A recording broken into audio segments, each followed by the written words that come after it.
I get to meet Pam Grier, and everyone's like, if you're younger, they're like, who? And but like my parents were like, oh my god, you're meeting Pam Grier. So they're all freaking out. My parents are just like, you gotta go take a picture, and I'm like, wow, my parents know Pam Grier. It's because she's the first badass. Like, let's be honest. Round of applause, right? Like, she's the first badass, and that's actually in my script. Badass action actress, and I can say it, and I'm being recorded, and it's okay. She's the Mod Squad, she's Coffy, she's Jackie Brown, but she's also one of the most revered social activists of our time, and that is the most important part, especially what's going on in our time. So before we get to Pam, I want to introduce one of my really good friends that I got to know from NAR. It's Ryan Davis, the Director of Engagement, Diversity, and Inclusion, who wants to share how NAR's focus on the DEI is showcasing itself. So Ryan, stage is yours.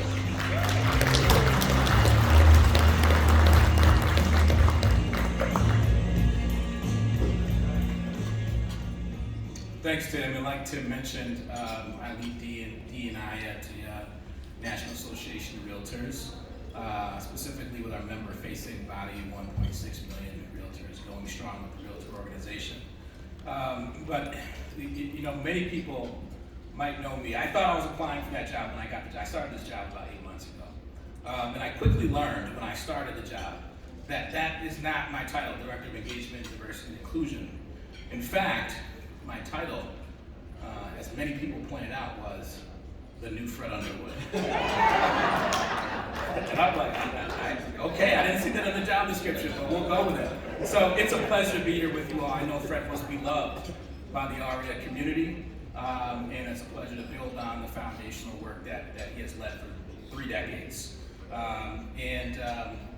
Before we introduce our featured speaker of the morning, I'd like to touch on a few important topics that are fundamentally important to both AREAA and the National Realtor Organization. First, wherever I go, I'm always promoting the opportunity to be involved as a member of AREAA to all realtors, all 1.6 million. It's very important that we have AREAA events, activities, chapters filled with all realtors promoting Asian home ownership. So that's the message that I'm carrying with me everywhere I go. The second piece is I'd like for all realtors in the room to pursue the highest levels of leadership at NAR, that we absolutely need equitable representation at the highest levels at the National Association of Realtors. I'm talking about the president, the whole entire leadership team. I'm talking about regional vice presidencies, community engagement liaisons. I'm talking about chairs and vice chairs of committees. I'm talking about members, being a member of the committee. In fact, if you have served or are currently serving as a member of a committee, a chair or vice chair, a regional vice president, a liaison, or in the leadership team, now or in the past, could you please stand and be recognized? Give these folks a thunderous round of applause for their leadership at the National Association. Look, that wasn't enough people. We need more people. Actually, the applications are open right now to serve. Yep, I'm just getting a lot of head nods. Hopefully, getting your applications in. Oh, Pam, you want to apply? All right, we'll get Pam the application to serve on a national committee for the association. We need your voices. You can apply for, I believe, 5 committees. There's like 90 different committees that you can apply for if you're a member of NAR. So get your applications in. Let me know how I can be supportive. Lastly, we have a whole fair housing team, and I want to touch a fair housing team and a policy advocacy team more broadly. And I want to touch on a few sort of pieces for which we advocate alongside AREAA. So when I'm looking at last year's 3-point plan, fair housing, language access, and alternative credit scoring, we support all those things. We are both advocating in Washington to broaden home ownership opportunities and reduce home ownership gaps. Alongside AREAA, we also supported legislation last year for fair lending enforcement to make sure all borrowers are being treated equally when they apply for a mortgage. We also agree with AREAA that we need to explore alternative credit models. We know that the current way of measuring potential homeowners or home buyers' creditworthiness does not capture the complete picture. We know that disproportionately in the Asian community, Folks may not use credit cards. And so we have to think more advanced towards those ends. And so that's why we're also in advocating for including rent and utility payments and other methods of assessing credit worthiness in the mortgage and underwriting process. We also continue to advocate for funding to support federal agencies' translation of housing-related forms into languages other than English. Aside from our policy advocacy, we are also taking a hard look at our own practices. And one of the ways in which we've done this, we're rolling out a series of educational platforms in the last couple of years. One of those is Fairhaven. How many people have taken Fairhaven? Raise your hand if you've taken Fairhaven. Fairhaven is a wonderful simulation of what it's like to be a realtor and be faced with potentially discriminatory behaviors and actions that will challenge the way we think.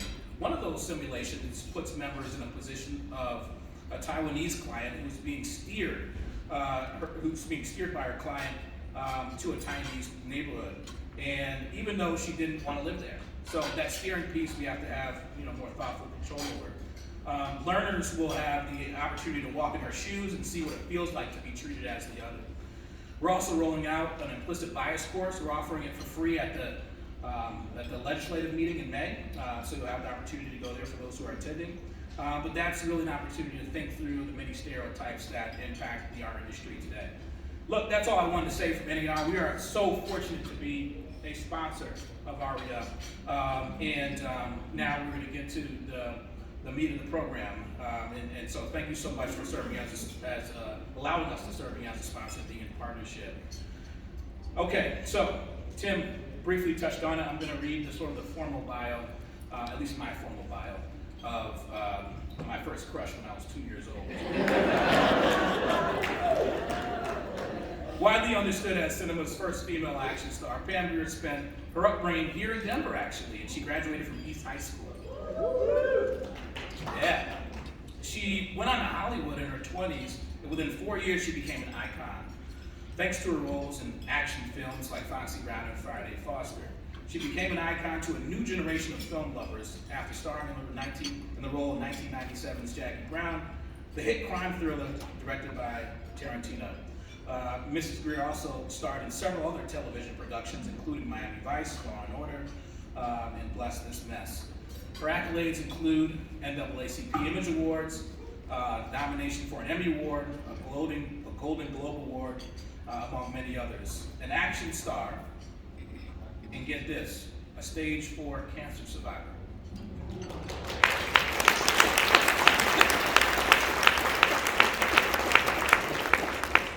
Miss Grier lives by the mantra, if you wake up breathing, you are having a good day. Well, today's a good day. I have the pleasure of introducing Miss Pam Grier. Join us.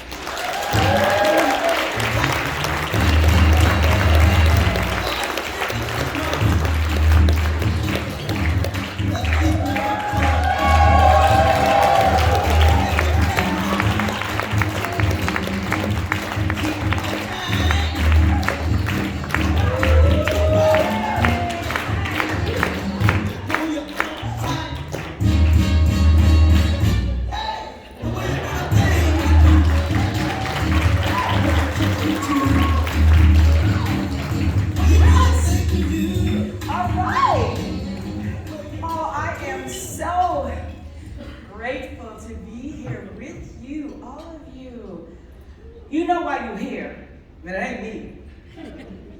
Because you are a room full of successes built on a whole lot of failures, all right?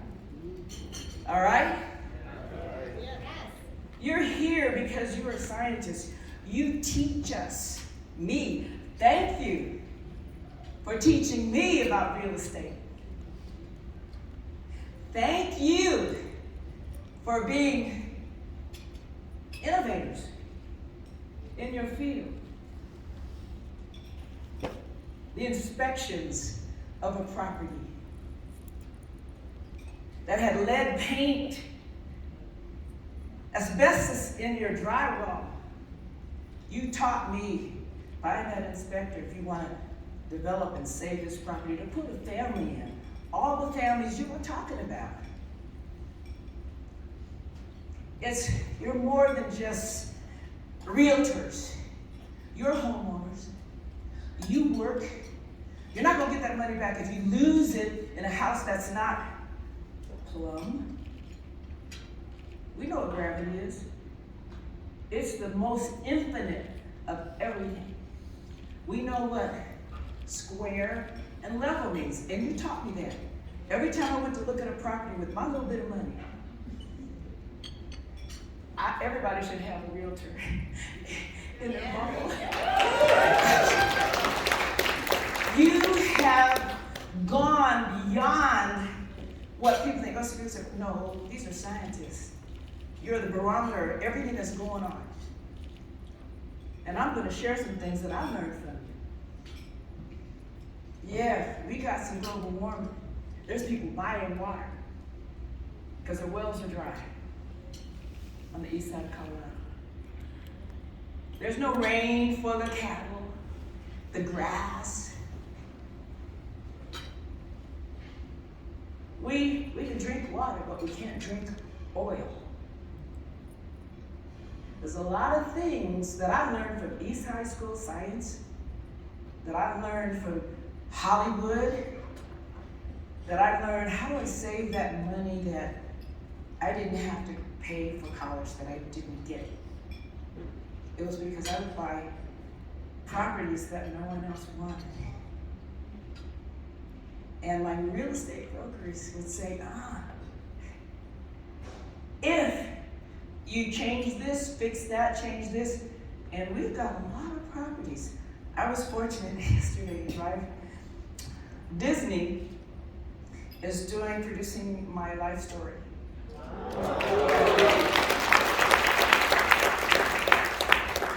They said, we want to work with Pam Grier. What you got?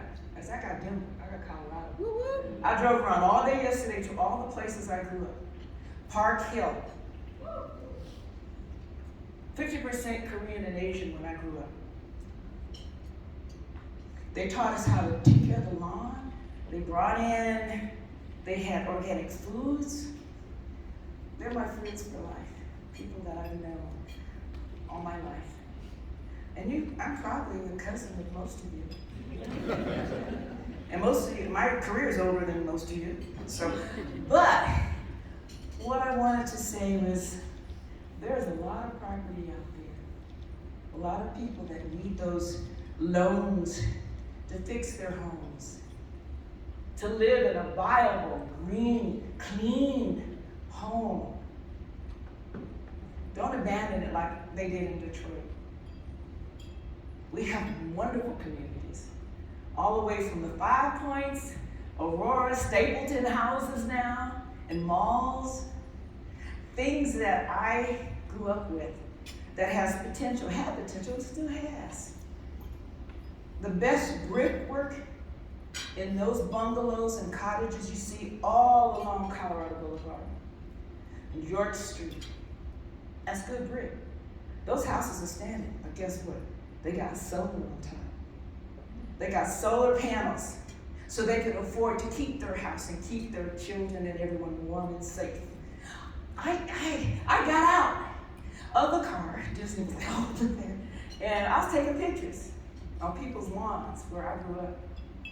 And it was wonderful because I see the potential. Keep everything out of the landfills. There's a lot we can use, and you know that. All of you know that. That's why I'm excited to be here, because you're the real scientists. And the women really thrive from it because we're the ones that have been affected mostly by what we have been allowed to come in and participate with. We know what we need. We're going to have water makers in our homes, aren't we? That's going to be the new IPO. The size of a refrigerator. You come home and a machine the size of a refrigerator has blown hot air on some frozen coils. Condensation makes water. When you get home, you got water. We're going to be getting to that, and very soon. And I'm going to be the first to buy that stock. Y'all help me do that. And the solar panels, if you There's a street near the Broncos training facility where there's these developments. They're really nice homes, new homes, but they come with solar panels. You get that. And the reason why the developers created this process is because of you. There's a group, income level, family, professionals who can't buy a home and then put solar there. They can't lease it or afford it. The homes now come with solar. And it's $900 for electric bill in the winter. These people don't have that money. I've talked to them. I know who they are. And I applaud you for helping these developers figure that out. You did it. And it wasn't about the bottom line, it's about the human line. To develop our communities. People are having babies. Communities are growing and they're blending. And it's lovely to see that. You see it on commercials on TV. That people are sharing their empowerment, sharing what we have on this planet for now. And I'm enjoying it because I see the people. Every house that I bought, no one wanted because it didn't have a nature. But it had land, I had my own well. I could bottle my water. And I had a barn to put my John Deere equipment in. And I can name 10 tractor companies. I bet y'all can. And they send me equipment so I can go out and take care of my neighbors' properties when they don't have it. And that's how I was raised. My grandfather, he was half Filipino. Kamusta po kayo? Mabuti yan. He lived in Wyoming. My great-great-grandma, my abuela, she adopted him and taught him how to be a farmer, sugar beet farmer. And they outsourced the sugar beet industry and obliterated a huge industry. I don't know where those industries went to. I ain't saying nothing about it. I wasn't there. I could tell you though, refined sugar was for human consumption, and from the processing of the sugar beet was the beet pulp, organic beet pulp that fed your cattle. No hormones. We didn't have diseases. We didn't have issues with our food. It was pure organic beet pulp, which I give to my horses and my cows. And whoever else kind of wanders on my property. I'm a rescue activist. We think more. We've been through a lot. These last 2 years was a butt kicker. But we're here. We figured it out. We do figure out a lot, which I'm pleased to say. Because I've had a 50-year career. Fought cancer 3 times.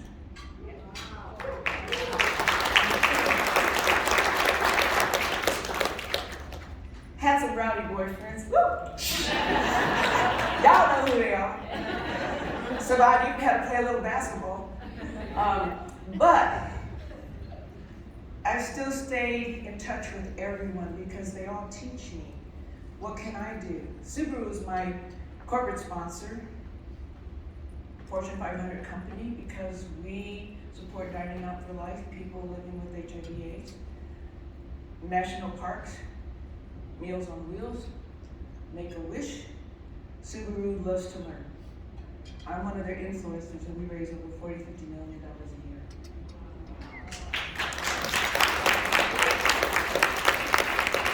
And I stop people in the traffic and I thank them for buying a Subaru.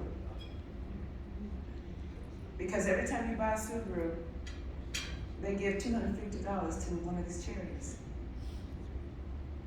And they pick me. And you have to have a good reputation, although they did see my brown nipples at one point.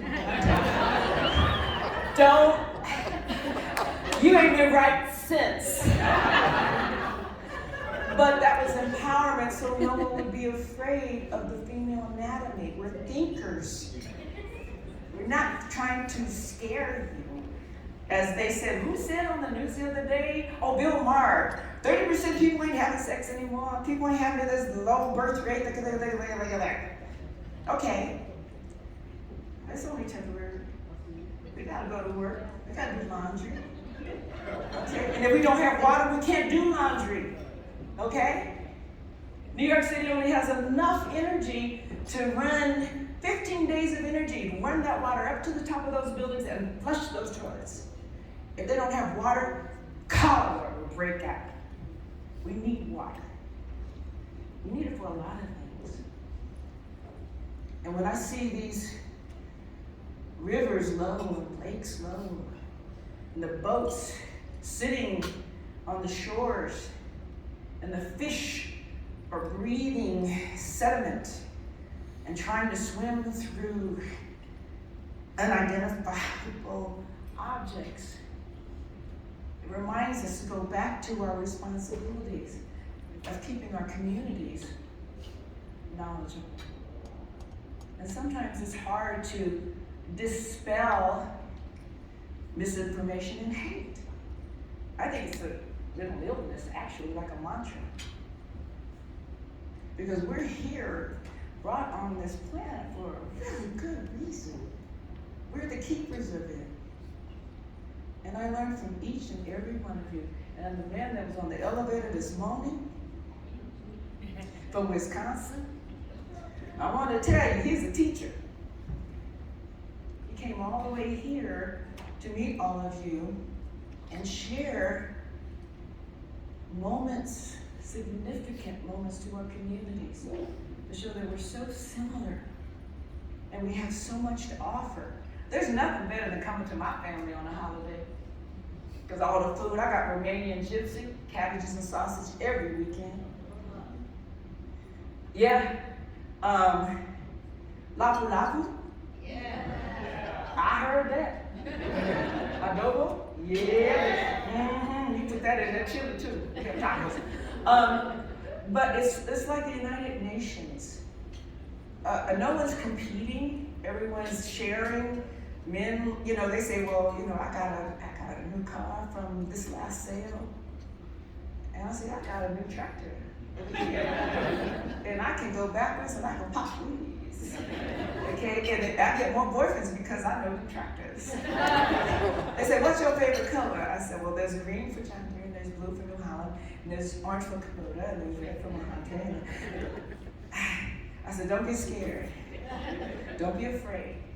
I can help you remodel your landscaping. And you see the millennials, the new wave of inventors, Grubhub, all these people who served us during the pandemic kept restaurants open so people could keep their rents and keep their homes. We have to think of them as well. We think of each other. How do we support? Thank God my mom didn't like my cooking because I won't put salt in it. So she called the restaurant. It was a PF chain every night. And Outback and this and that. But we find a way to heal. We find a way to be progressive. Keep us moving. Keep us thinking. Whether it's tearing down buildings, like 5 Points. I love the fact that you'll see these cottages from 100 years old, and then you'll see a fabulous modern house interspersed. They didn't tear down the whole block. The cottages are there. People are trying to upgrade if they can afford it. I watched this old house for 15 years. Bob Villa was my savior. When me and my mom went to the hardware store, we lost our minds. They know me at Lowe's. Every Lowe's and Home Depot, Ace, and True Value. Here she come again, gonna ask questions about drills, and now it's battery powered. I can put siding on now without a long extension cord. Do you know what that feels like when you're saving someone's house who no one has cared to help them out? And the Sunday they're there, they're shut-ins, and they can't come out. And the church goes and cleans up and fix. I know what caulking is waterproof. I can stop some water coming through a roof in a heartbeat. And you have to learn that. Get down and dirty. All of you've done that for me. The brokers, each and every one, that said, Pam, don't do that. Look at that. Crawl through this. Look at that. Look at that. That's not good. You can't pay for that. We can't sell that to humanity. I hope some of them are here. They may not be. They're probably working, making deals like they should be. But we have such a community of learning, of being safety nets to everyone you have spoken about today. The ones that first-time buyers, home buyer, not everybody knows how to take care of a home. They don't know about thermodynamics. They don't know that the first 4 feet of soil freezes. Below that, it stays as a constant 65 degrees. Thermodynamics, keep your house warm. Everything's gonna freeze on the surface. I learned that when my barn flooded. I bought that old property and I said, oh, lesson learned, 1 o'clock in the morning. I'm out here with a water pump from East Hartford, keeping my stalls from flooding. And if I did not have that knowledge, I would have had a barn that was flooded, wet, black mold, which some people try to cover. You can't cover it, it has to be removed. And if you don't, your name is on all of that paperwork. So you've created industries to help us out, make us safe, to investigate, to learn how we can move forward. Because it's a new day now, and it doesn't have to be wasteful. Because I don't buy them shoes with the red sole. That's a car payment, that's a house payment. I can fix a house. You know what I'm talking about. We don't need shoes. I worked hard to get here. I did stunts without a stunt woman. It was hard to show that women weren't afraid of taking a fall, or being a jet pilot, or skateboarding, or snowboarding, or skiing, keeping our industry going, creating jobs just from having a hobby that they enjoy. We created equalization. No more lies. Lies are empty. Truth is solid. It may be from a small group, but truth is why you are here. To dispel the lies. Women just want to stay in the kitchen. That's a lie. I don't want to smell like grease every day. But I can cook. And we have propane. We can live remotely. We'll have solar. We'll have water. I moved my mom from Denver because of the pandemic. Half of my family died in nursing homes. It was scary because they were coming back to see Pam. So-and-so just passed away from COVID. There's no oxygen tanks. I had to buy my mom an oxygen tank because she was turning blue. We moved her down to Albuquerque to be close to my siblings to help. And my neighborhood was just over off of Sophomore Park in Hamden. The seniors, most of them passed away from just a trip to assisted living. There's none my mom could live in because she's cantankerous. Mama G, she don't like your lotion or your perfume. And so to the doctor, are you pregnant? But she's honest, she's a truth serum. And what I like about her is that every Friday, being a Catholic, we had fish from hunting and fishing and bringing the food in for the neighborhood. A tarp of venison, elk, antelope, deer, fish, catfish, herbs, sage, mint, and that other thing that people smoke and are being medically. That was grown wild. They'd come and bring it down from Wyoming, and they shared every Friday. It was us 6, and hey, there's so-and-so at the door. Come on in. The 6 people come in. There's 15 people having catfish and spaghetti at my mom's house. She just add more ketchup, that's all. Some more oregano, garlic. And I thought oregano, when I went to the college parties, I smell oregano in here. I'm getting a little, wait a minute, you're really tall. Are you really that tall? Yeah, it was that oregano y'all be cooking with. I learned a lot. But being in so many different families, economic, from the low income to billionaires' homes. When I go to Purdue, when I go to Parker, when I Castle Pines and I see these 7,000 feet mansions, who cleans those? That's a lot of pledge. I had to clean them houses. I smelled of living pledge all the time when I went to school. I learned how to clean, but I learned how to take responsibility and not cover up anything. Go for it, clean it, see what it is, see how to make it work, see what's good, see what's questionable.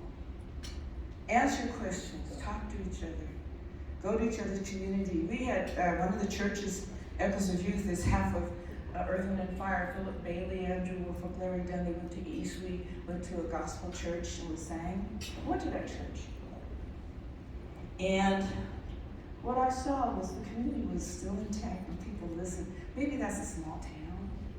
Maybe it's not New York or the big cities. But this is manageable.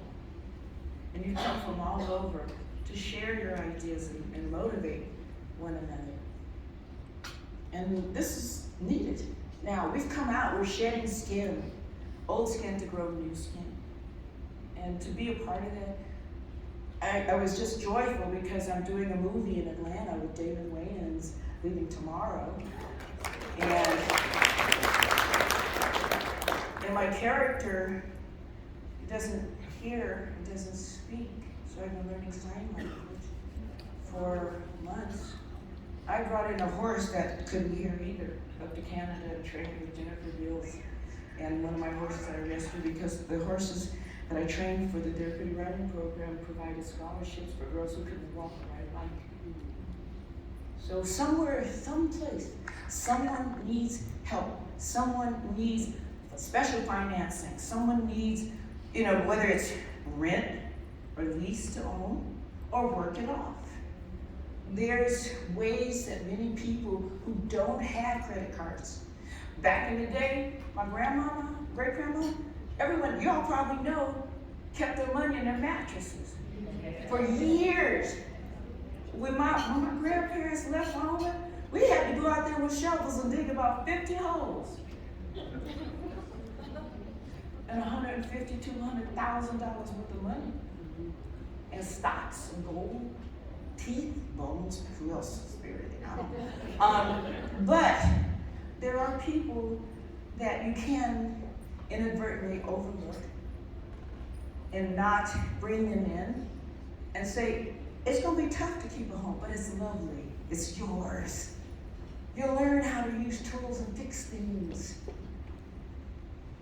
And the other thing we were talking about yesterday was the homelessness. That's a heartfelt observation of us all.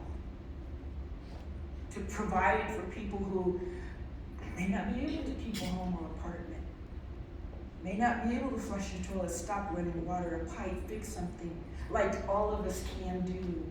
And we've learned how to do. So with this, I hope I leave you with little seeds of when you go back to your homes, how and where can I provide and share what I have to elevate, uplift, be a safety net, so we can have our future, so we can take care of the people that we talk to, and we don't want to be hypocrites. I want a home, but I don't know how to pay for it. There's 5 people in New Mexico, there's 30 people in a home. Trabajo a la noche. They can't work during the day, they'll be sent back. So they empty the warehouses for us every night, illegally. And they send their money home. And I hope all of this that I've learned and I feel, and that I'm not always I can't do it by myself. I can't do it alone. I need you, all of you. So with that said, you have things to share with one another that we haven't covered. You know, solar and everything that we're moving into. No lies. You can't lie to the buyer, you can't lie to your bank, you can't lie to your inspector, thank God, because he'll bust you. We need all of you. And seeing you here and enjoying partying last night, you didn't invite me. I heard you boogie down. I want to thank you and continued success in what you do, because you are the true scientists of our communities, of our development, our research. And it's wonderful to see all of you here. You know, just grateful, as I am. You know, like I said, you know, you wake up breathing, you're gonna have a good day.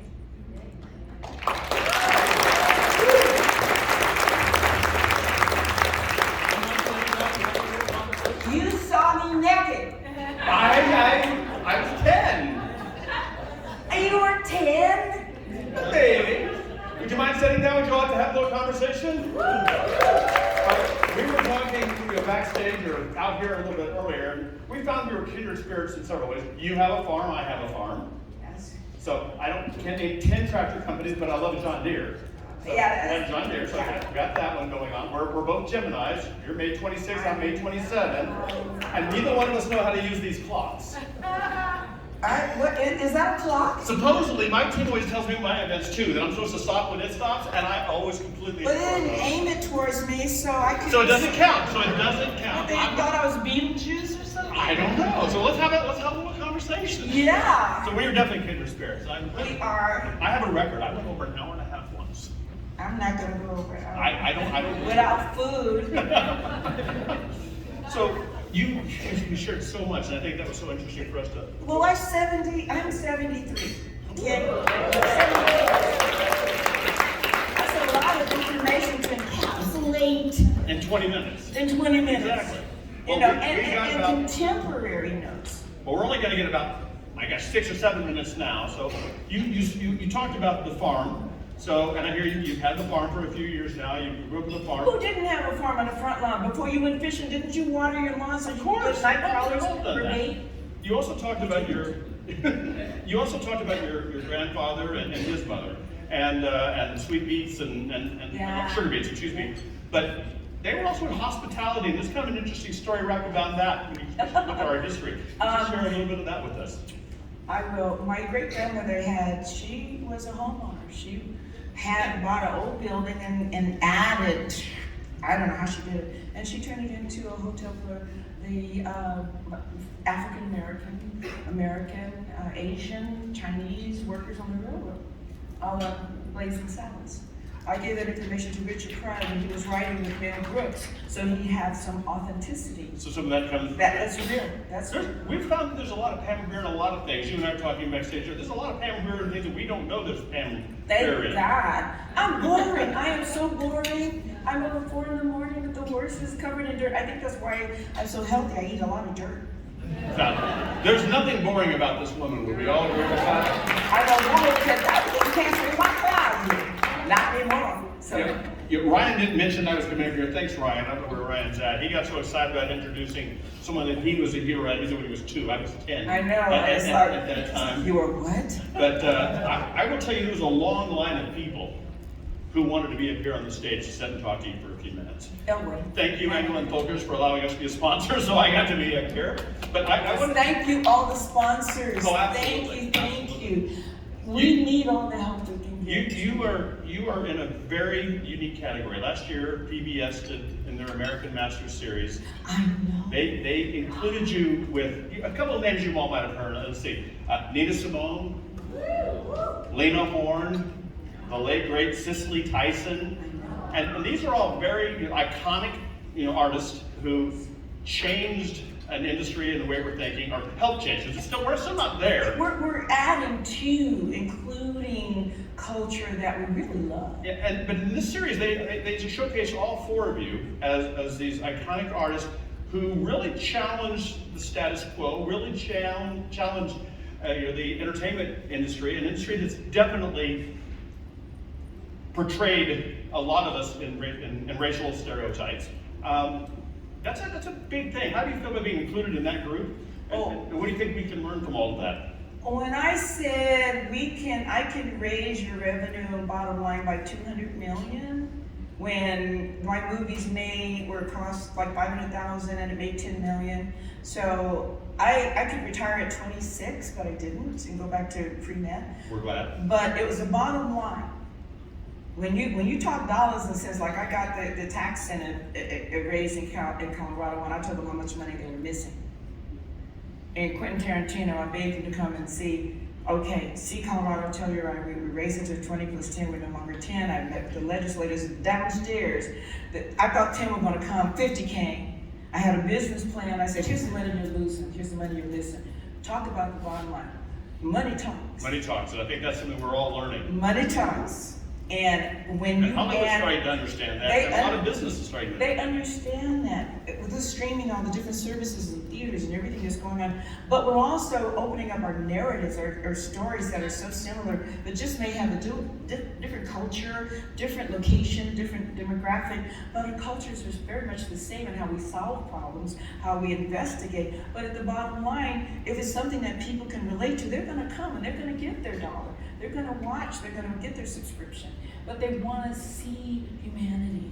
Well, in this 50-year career that you've had, the 73-year life that you've had, being put in the category with these amazing women, and I ain't been married yet. Well, we weren't talking about some of those stories, but those were some fun stories too. But you didn't start out with the idea that you wanted to be the social activist that you are. You didn't know that you were going to revolutionize so many parts of our world, our culture. So what can we do to do our versions of that in changing the world? Because again, you were cast in some amazing roles early on, and you made some decisions that you were only going to portray a certain type of person on the screen. And that's been empowering for a lot of people, whether it be people of color, whether it be women, whether it be gay guys like me. You've empowered a lot of us in a lot of ways. What do we do? How do we follow in your footsteps? Be interested, curious, will make you interesting, and bring out things that you haven't talked about. When I was little Pammy, I took piano lessons because Jim Crow wouldn't allow the piano teacher to come into our neighborhood in Denver on 2444 line. And so the nuns would give me lessons, and I would look up, why do you wear all them robes and stuff? I'm like, what's under there? Aren't you hot? So curiosity. Sure. So now they're wearing culottes and shorts and sweaters and different. Their habit has changed. It hasn't changed their habit, Right. But it's a better habit. So there's innovation in all of us in everything we do. And so I'm always very curious about things. I ask questions how that's done. So to come up with the people who have water making machines, who the VA hospital. Half of my relatives go to the VA hospitals and sit for hours. And I was having my, tumors from my neck removed. And I walked out and just talked to them. And hey, I know your uncle. How you doing? All these vets sitting outside. And I said, so what can we do? What do you want? Ask questions. What do you want? What can I do for you? I have all of this. And they said, most of women say, I just want to read a book. As simple as that. I said, well, can't you read a book? Can't you read? He said, I can read some days, but I can't hold a book. And there's not enough volunteers to read to us. So I called Grants for Publishing, who published my number 20 on the New York Times bestseller list, bio book, autobiography. And I just had done an animation voiceover for George R.R. Martin, who wrote Game of Thrones, who is my pal, because he really, very similar. And I said, do you have any audio books sitting around your office? Can you send them to every VA hospital across the country? Because they're not enough volunteers to read to them. Some of them can't hold a book, some of them can't read. So ask a question of any and everything you see and see what the answer will be. Is it logic? Is it tangible? Is it doable? Is it knowable? Is it science? Is it culture? Is it religion? So I have been involved with every aspect of it because I ask questions. I almost married a Muslim. You know that's gonna be a problem. Walked behind, didn't talk to her. I covered my hair in the scarf flew off and almost drove off the cliff. But ask questions. I tried. I didn't judge. I didn't prejudge. I wasn't. But you didn't just ask, you weren't just curious, you weren't just interested, you asked the questions, but then you took action afterwards. I had to. Logic just took over. Right, okay, so that's what happened. You just let it go, but you also had some courage then to actually take those steps. Air Force baby, Girl Scout, learn how to do things. I'm not afraid when I have a good teacher. All of you are incredible teachers.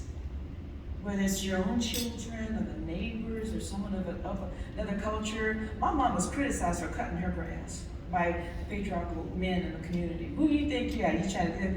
My mom said, I'm trying to save my house. So when my husband comes home from the Air Force, tired, can't do it anymore, it's done. And so berate me, criticize me. My house is gonna be done.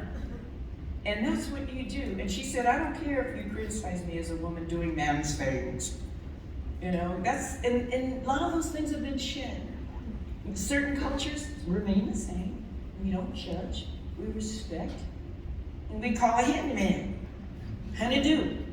My company called honeydew. I can't, but that's because we're inquisitive. We share, we ask questions. We're interested. Be interested and be curious. You know, I would love, what I love more than anything was back in the day, the Protestant Episcopalian church congregation would come to our black churches.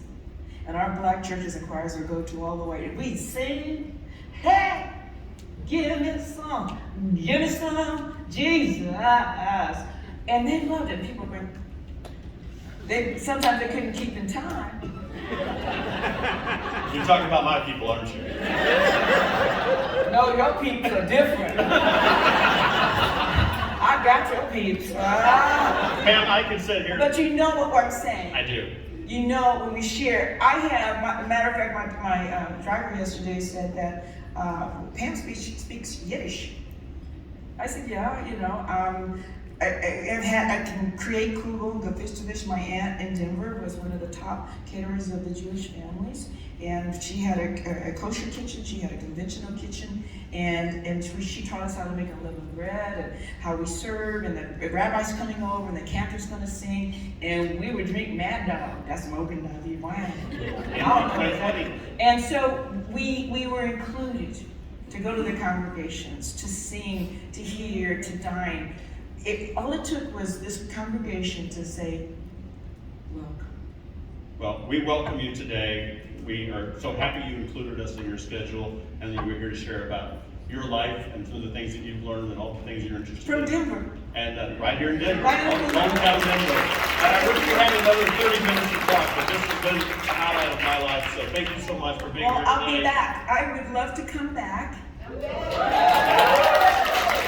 And here, listen to all of the innovative discoveries, passionate issues, things that you learned that maybe I broke that mold today, and you did something when you went home. All of a sudden the block wasn't torn down, it was revitalized. I sent everything to Habitat Humanity, every cabinet, everything I could find. And see, it'd be interesting to see. Get up here. Come on, Tim. Yeah, come on. Tim. Come on. But just to hear the responses is nothing better than see the tests that you corrected or people wrote their papers of what we did for the first time, and it made a difference. Well, thank you. Very little. So I'm sure, you know, we can fill the room twice the size. Oh, we will. Double the party. And there's going to be some interesting IPOs. There's going to be some interesting innovations because we're continuing to shed and listen and experiment with what we've learned. And I thank you. Thank all of you. Thank you. Thank you for the hug again. We're going for the hug. I know.